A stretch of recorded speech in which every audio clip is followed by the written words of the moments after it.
Hey, thanks for joining us at Duckman Cycles of VW Garage. I'm your host, the Duckman.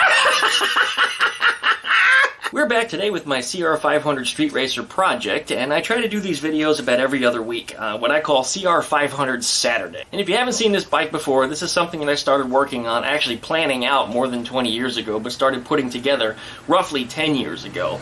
It originally started out as a CR500 engine, which I put into my SV650, which is actually right here on the other side. The SV650 frame actually turned out to be a little bit heavy for the project as I wanted it. Of course, there goes my phone again. Today's my day off, and we're going to get to that in a minute, but today's my day off, and I'm not accepting interruptions from anybody. I'm going to finish my YouTube videos today. It's just, yeah, we're going to stick with it today. Never mind the phone. Just never mind the phone. But the SV650 project turned out to be just too heavy for the CR500 engine. I wanted a smaller, more compact bike. I didn't give up on the SV650 idea or concept. I ended up just getting a SV650 engine that came my way really cheap. So it made more sense to me to put the SV650 back together.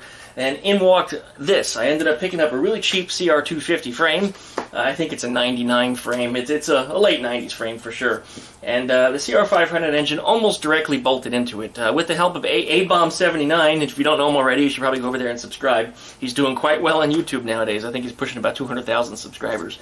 But he helped me to weld the tabs onto this frame to get this engine mounted. And that was actually the first video of him on YouTube. It's actually on my channel, so I love that.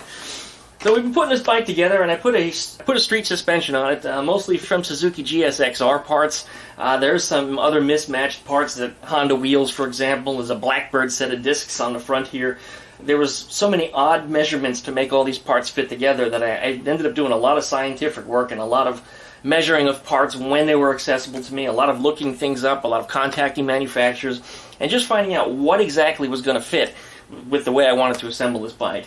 But anyway, this video is probably going to be a whole lot more of this and a whole lot less technical, because I've run into a lot of problems the last couple weeks with some stuff, and just everything is stacked against me and working against me, and I'm just going to push my way through it.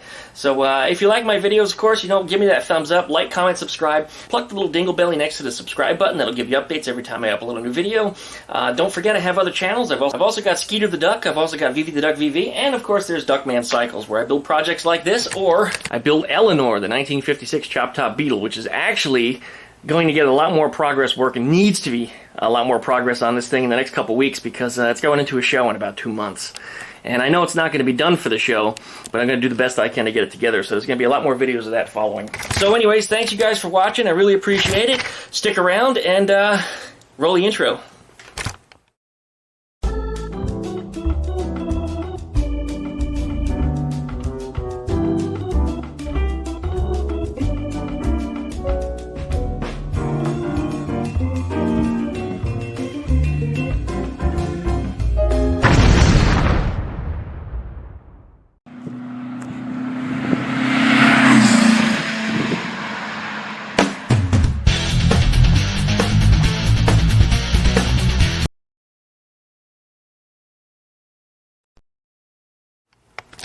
Alright, we're back. Well, anyway, as I was said today, this video is probably going to be a lot more running my mouth rather than doing technical work, and the reason for that is the last couple weeks it's been really, really hard for me to get to work in the garage. I've been working a lot of late nighters, and I don't mean like coming home at like 2 or 3 o'clock or 4 o'clock in the morning even. I mean like starting work at 6 a.m. the day before, and then not getting home from work until about 11 a.m. the day after. So anyway, that makes 2 days completely shot for shit, because once you get home, you try to rest, and if you try to sleep during the day, as you probably know, if you're not used to that schedule, you don't sleep. You end up just kind of laying there, staring at the ceiling, occasionally closing your eyes and watching the clock barely pass, and you're worthless. You just can't do anything. You're just tired. So anyway, that's been my last 2 weeks, and I'm seeing probably about another 2 weeks like that, at least through the month of August anyway. Once that gets out of the way and I get these other projects that are done, hopefully nobody will be strangling me anymore with stupid bullshit, and that's really what it was. It's just been stupid bullshit.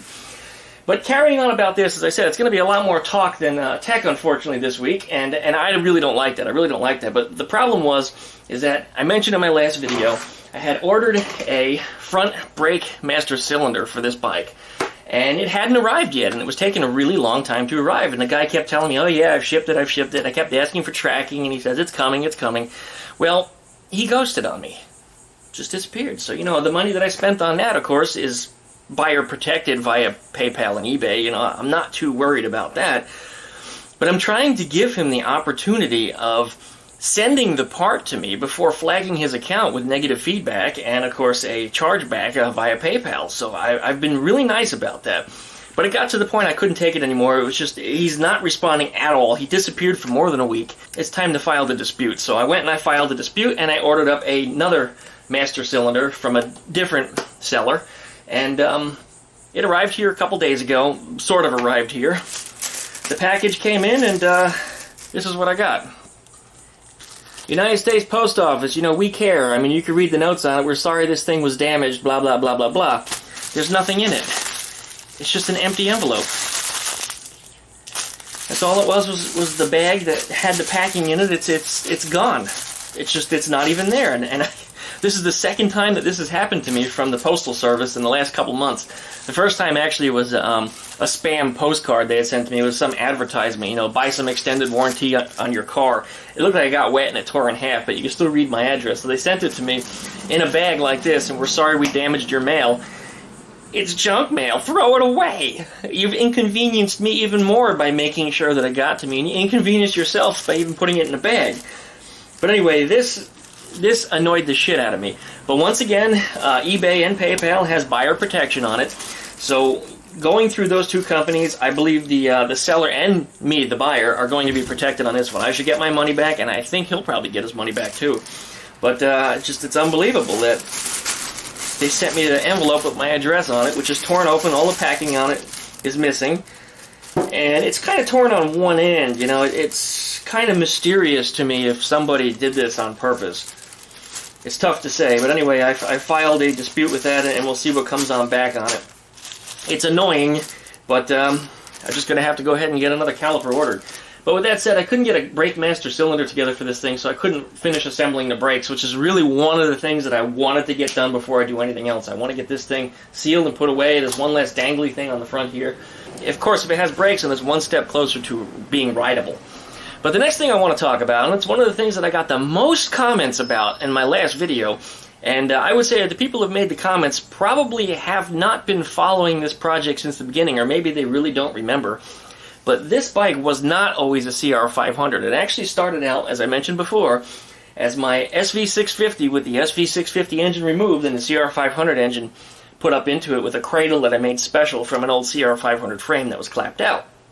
The engine fit together, the chain alignment was good, everything was actually probably going to be just fine, but in walked the Kickstarter problem.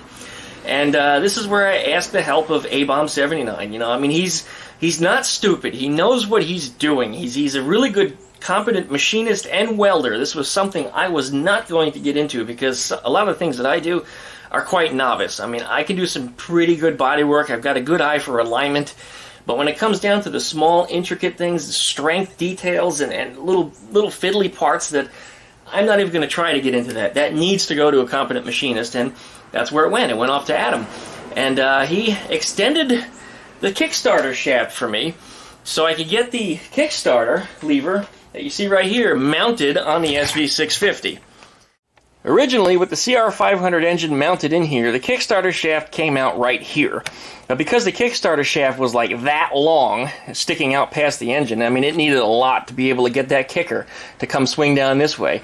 It was still not going to clear this foot peg, but with the foot peg folded up like that, it cleared it just fine. So anyway, I got this thing tied up like this. I ended up just using a rubber band to hold it back, and I could kickstart the thing, but after 2 or 3 kicks, the Kickstarter shaft broke. And you could say, well, you know, you probably should have reinforced it. If it's going to be that long, you should have had it sitting in a bearing or something, you know, something just to carry it at the end. Well, I did, and it still broke. Okay, so it was discovered that trying to modify the shaft probably wasn't a good idea. The shaft continued to break off, and that was one of the reasons why I shelved this bike. And that's when the CR250 frame came into play. I wanted to build something smaller, more lightweight, more compact, and easier to throw around turns. And this was just, to me, a much better idea. Compared to the SV650, which I think would have probably been about 325, 300 pounds-ish, somewhere in there once it's complete. This bike will be a little over 200 when it's complete, and it's surprising just how light it is. I mean, I could pick it up with one hand myself. Now, I wouldn't recommend that to everybody, because everybody is not exactly really stretched out, tall, shaven, albino gorilla like I am, but... So that's the reason why I am no longer interested in lengthening this Kickstarter to make this work better. They just kept breaking off. And some other people said, well, well then don't modify the Kickstarter shaft, go ahead and modify the Kickstarter lever. Okay, so that's a wonderful idea. CR500s are actually very, very prone to cracking in the case right here. In fact, so badly sometimes that the entire case here with the Kickstarter will just come off of the engine. Just completely break off the engine. And if you look at the amount of leverage that's going this way from the Kickstarter tip, some people were telling me, well, cut it in here and then bring it way out and then over this way. That all sounds wonderful, but you know what's going to happen? It's going to bend the shaft and it's going to break the case. And this happens to stock CR500 cases where this thing just cracks and breaks right off the engine. If I'm going to start modifying it, I can just about guarantee you that that case is going to crack a whole lot faster and a whole lot easier than it used to. And I really don't want to go down that road. So extending the Kickstarter shaft or extending the Kickstarter lever are really, really bad ideas. And as I said, we've been down that road before, and we're not going to try that again. So if you haven't seen the earlier videos on this, I'm going to go ahead and post a playlist down below in the video comments where you can watch this thing from start. When I had the Honda CR500 engine in the Suzuki SV650S frame, I actually called it a Hanzuki SVCR500S. So, I mean, I put the names together and really bastardized it, but, it was a bastardized bike. So that's one of the reasons why I didn't necessarily give up on the combination of these two bikes, but why I changed the plan on this entirely, moved to a much lighter weight bike, and didn't have to worry about that Kickstarter nonsense. So as I said before, what I'm going to do here is I'm just going to make the rear set completely removable. I mean, that really is the best option. Just get it out of the way. Kickstarter is now completely clear. And then just put it back on. And that's not hard to do. I mean, there are removable clips and things and screws and, quick release levers and all kinds of other nonsense that I can put on here that will be safe, that aren't going to fall off. And those of you that think I'm just going to, hook it up there with some mechanics wire and paper clips or some shit, no, it's actually going to be much better than that. I'm going to use some proper parts on this. It's not going to be junk. So for this Kickstarter to clear, that just made more sense to me. Modifying this, like I said, and I'm going to say it one more time, and I'm not going to mention it again, it's completely out of the question. This is going to stay stock. Since I'm doing this part custom anyway, then why wouldn't I just make a custom mount for it? That makes more sense. It's just, I can't see any reason why I would do it any other way. I just can't. So that's what we're going to stick with. We're going to keep the rear set quick removable, and we're going to leave the Kickstarter lever and shaft stock, because there just really is no better way to do it. So that's just how it's going to stay. So anyways, as I said, you guys, this video is going to be a lot more doing this kind of stuff rather than technical work. So I hope to clear up some questions. I'm really sorry that I don't have a whole lot more things prepared for this week, or that I haven't had a whole lot more time to get more parts for this thing this week. And once again, I'm sorry I really haven't gotten to that this week either. I think in the past 2 weeks I put up maybe 1 or 2 videos, and that's not like me. I had been putting up for the last few months about 3, 4, 5 videos a week, sometimes even 8 or 9. And I've been doing the best that I can. But as I said, always, if you enjoy my videos, please like, comment, subscribe. Make sure that you pluck that little dingle belly there next to the subscribe button so you get updates every time I upload a new video. Check me out over on Facebook. Go on up to Facebook and in the search box, type in Duckman Cycles VW Garage. And when you get there, join that group. We'll be discussing this project. We'll be discussing Eleanor, the 1956 Beetle. And we might even get into the SV650 at some point as well. I'm doing a Ninja 250 video coming up soon. Yeah, there goes the phone again. I'm sorry, you guys. I'm not doing shit for you today. I'm off. We might even talk about the Pook moped. So, I mean, there's all kinds of different things up there. And if anybody else shares their own projects, you're welcome to do so. In fact, I invite you to do so. Please join my Facebook group and share what you got.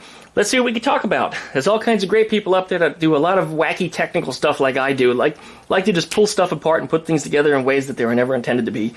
But anyway, in 2 more weeks, we're going to have another CR500 Saturday. So thanks so much, you guys. I'm going to stick to this and try to get some more parts. And meanwhile, I'm going to be working on the oval. So thanks again for watching. I really appreciate it. Till next time.